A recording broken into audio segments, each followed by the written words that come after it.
Bagaimana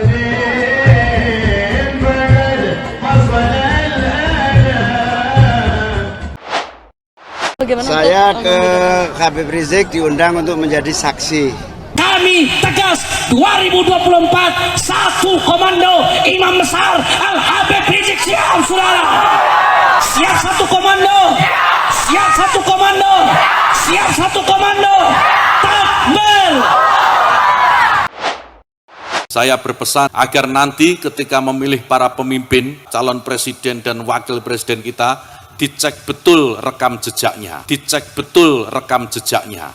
PKB sekarang, PKB-nya itu yang diambil Muhaimin Iskandar dicuri.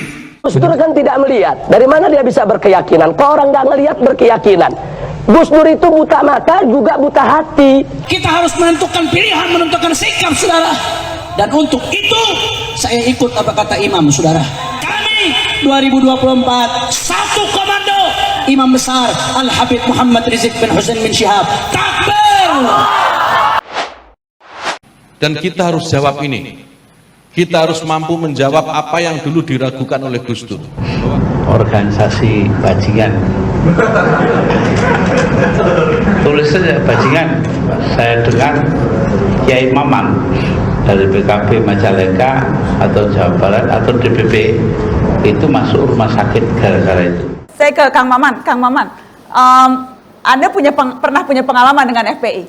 Ya. Anda pernah dipukuli oleh FPI? 2008 ketika kami memperingati 1 Juni Hari Pancasila. Nah, ketika itu tiba-tiba ada memakai label jubah-jubah dan pemukul. Saya 14 jahitan, di sini 4 jahitan, dan ketika itu Gus Dur menengok saya dan Gus Dur mengatakan tidak boleh ada lagi darah yang terkucur untuk para pembela kebinekaan. Gus Dur kan tidak melihat. Dari mana dia bisa berkeyakinan? Kok orang nggak ngelihat berkeyakinan?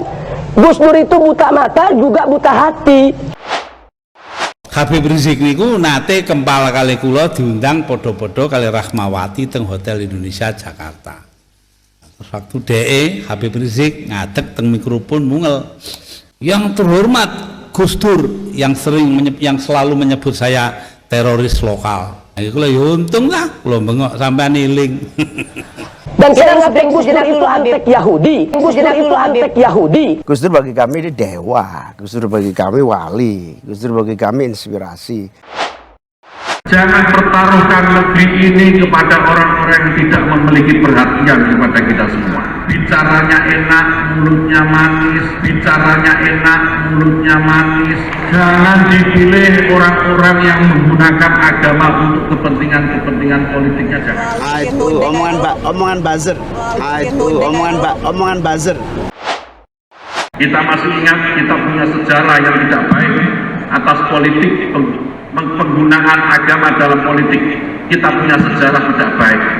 Beberapa waktu yang lalu ketika pilihan gubernur Jakarta, agama masih terlihat digunakan sebagai alat untuk mencapai kepentingan kekuasaannya. Jawabannya juga sama. Lihat saja apa yang sudah terjadi di Jakarta. Dan Jakarta 5 tahun ini boleh dicek adalah kota yang tenang, teduh, damai, aman. Jadi semua label-label yang diberikan pada saat pilkada 2017 itu tidak saya jawab memang. Ada 2 kasus besar tentang politik identitas yang mengerikan dan agak sulit untuk dilupakan oleh orang. Pilkada Jakarta 2017 dan Pilpres 2019 itu nyata di depan mata. Tunjukkanlah buktinya bahwa diskriminatifkah? Apakah ada tindakan yang tidak adil? Tunjukkanlah buktinya. Tunjukkanlah buktinya. Ya, kendati banyak ditentang, beberapa masjid di Jakarta masih memasang spanduk untuk menolak salati jenazah yang menjadi pendukung Ahok. Berikut alasan mereka. Di masjid ini segala sesuatu kita diputuskan melalui rapat ya, melalui rapat. Maksudnya pemasangan spanduk sudah ada instruksi, hasil rapat oke. Sekarang kalau nggak ada hasil rapat, saya misalkan saya sendiri tidak bisa mencopot karena harus keputusan rapat. Kalau keputusan dewan masjid atau keputusan rapat masjid dicopot ya dicopot gitu. Kalau enggak ya enggak gitu. Sejumlah spanduk yang berisi ujaran kebencian dan provokatif bertebaran di sejumlah wilayah di Jakarta. Insiden warga yang meninggal tidak disolatkan di rumah ibadah mendorong polisi memeriksa sejumlah pihak.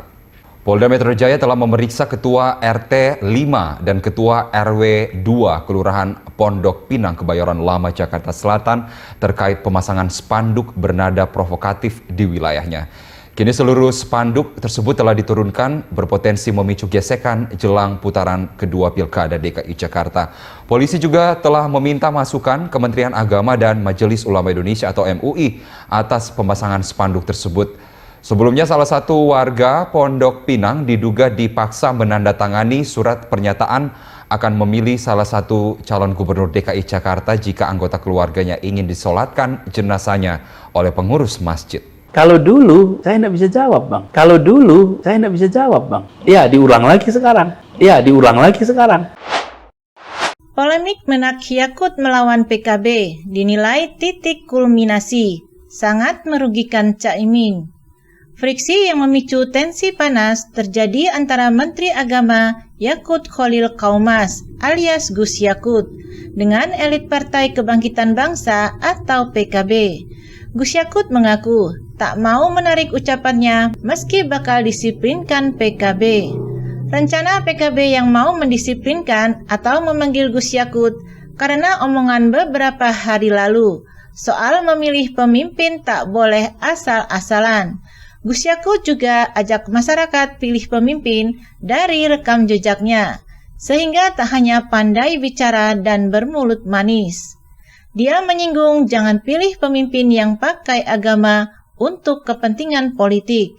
Diungkit pula soal Pilkada DKI serta Pilpres 2014 dan 2019 yang pakai agama demi mencapai kepentingan kekuasaan. Pakar politik Adi Prayitno menganalisa polemik Gus Yakut versus PKB sepertinya mengarah pada ketegangan antar dua kubu. Dia mengatakan demikian karena kubu PKB yang direpresentasikan Muhaimin Iskandar alias Caimin dengan kubu PBNU yang diwakili Yahya Khalil Stakuf dan Gus Yakut terlihat beda mazhab. Dan ini terlihat sejak awal Gus Yahya jadi ketum PBNU yang menegaskan NU bukan alat politik parpol tertentu. Dalam banyak hal, ini sangat merugikan PKB yang selama ini positioning dan brandingnya sebagai partai NU, kata Adi pada Selasa 3 Oktober 2023. Ketua Umum PKB Muhaimin Iskandar alias Caimin dengan Anies Baswedan di Makassar. Dia menambahkan, ketegangan PKB dengan Gus Yakut sebagai titik kulminasi atau puncak tertinggi dalam hubungan tak harmonis dari dua kubu. Ketegangan PKB dan Gus Menteri ini titik kulminasi dari hubungan tak harmonis dari kubu yang berbeda, ujar Adi. Adi menyinggung Gus Yakut kerap mengeluarkan pernyataan yang bernada bercanda. Namun omongan Gus Yakut itu diduga mengandung unsur politik yang dikaitkan dengan kritiknya ke duet Anies Baswedan, Caimin atau Amin. Mesti diakui, selama ini warga NU memang saling berhadap-hadapan dengan pendukung Anies. NU paling sibuk berada di baris terdepan, lawan serangan kubu pendukung Anies, jelas Adi. Menurut dia, dengan dinamika Caimin gabung dukung Anies, maka aktivis NU tulen seperti Gus Yakut kerap terbuka menyindir. Bahkan kata dia, omongan Gus Yakut bertendensi mengkritik. Dia menyebut kondisi itu dikhawatirkan akan merugikan Caimin yang saat ini diproyeksikan sebagai bakal cawapres Anies.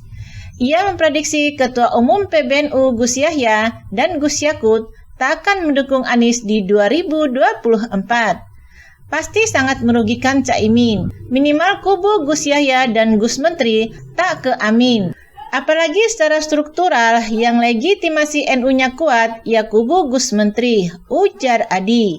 Sebelumnya, elit PKB yang menyuarakan bakal mendisiplinkan Gus Yakut disampaikan Wakil Ketua Umum Jazilul Fawaid alias Gus Jazil. Dia mengatakan, karena langkah itu diambil menyusul pernyataan Yakut soal figur yang punya rekam jejak lakukan politisasi agama saat pemilu terutama Pilkada DKI dan Pilpres 2014 dan 2019. Gus Jazil minta Gus Yakut agar hati-hati menjaga pernyataan ke publik. Hati-hati menjaga mulutnya. Karena apa? Karena ini pejabat publik. Dia Jazilul digaji oleh pajak negara untuk membuat suasana harmoni, bukan untuk mengeluarkan statement-statement yang gak perlu. Rakyat ini lebih paham, kata Gus Jazil pada Minggu 1 Oktober 2023 lalu. Dia bilang PKB sudah menyiapkan langkah pendisiplinan terhadap Gus Yakut yang merupakan kader partai. Kalau sebagai kader PKB, kami tentu sudah menyiapkan langkah-langkah pendisiplinan. Jadi dan publik tentu akan memberikan penilaian juga, tutur Wakil Ketua MPR ini. Gus Yakut merespons ancaman pendisiplinan itu menjawab santai. Dia juga mengaku ogah mencabut omongannya. Ia juga mempersilahkan bila PKB benar mendisiplinkan dirinya.